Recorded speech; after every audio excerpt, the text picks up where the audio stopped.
नमस्कार, बहुत स्वागत आपका। मैं हूं आपके साथ अनुराग सक्सेना। बात 8वें कमीशन की करते हैं। क्या डीए और बेसिक पे जुड़ जाएंगे? ये सवाल सभी के मन में है। दरअसल वित्त मंत्रालय ने इसको लेकर तस्वीर साफ कर दी है और क्या कहा है, इस वीडियो में आपको देंगे पूरी जानकारी। प्रधानमंत्री नरेंद्र मोदी के नेतृत्व वाली केंद्र सरकार 8वें वेतन आयोग को लागू करने के लिए लगातार कदम आगे बढ़ा रही है।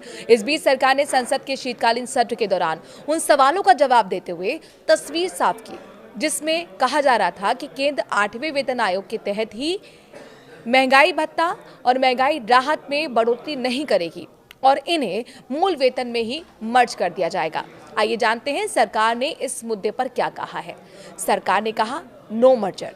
लोकसभा में सोमवार को इस सवाल पर सरकार की ओर से जवाब देते हुए वित्त राज्य मंत्री पंकज चौधरी ने साफ कर दिया है कि केंद्र सरकार के पास 8वें कमीशन के तहत केंद्रीय कर्मियों के महंगाई भत्ते को मूल वेतन के साथ मर्ज करने से संबंधित किसी भी तरह का कोई प्रस्ताव विचाराधीन नहीं है।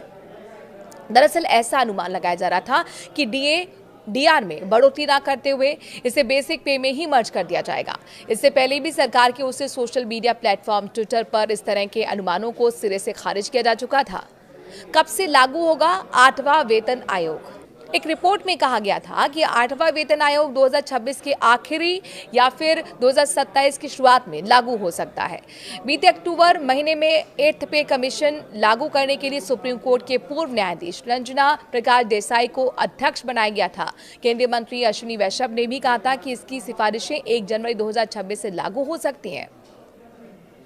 1 करोड़ से ज्यादा को फायदा होगा और कितनी बढ़ेगी सैलरी, चलिए बताते हैं।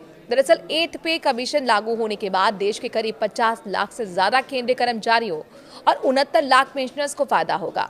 अगर सैलरी में अनुमानित बढ़ोतरी के बारे में रिपोर्ट्स आई, उनकी बात करें, उन पर नजर डालें तो कर्मचारियों की बेसिक सैलरी में 30% से ज्यादा की बढ़ोतरी हो सकती है।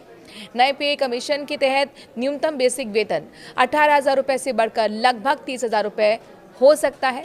और अपने दर्शकों को बता दें कि फिटमेंट फैक्टर करीब 1.8 रहने का अनुमान है, जिससे कर्मचारी को 13% का फायदा होगा। बीते दिनों ब्रोकर्स फर्म एम्प्टिस कैपिटल की रिपोर्ट में दावा किया गया था कि इससे वेतन और पेंशन में 30 से 34% की बढ़ोतरी हो सकती है।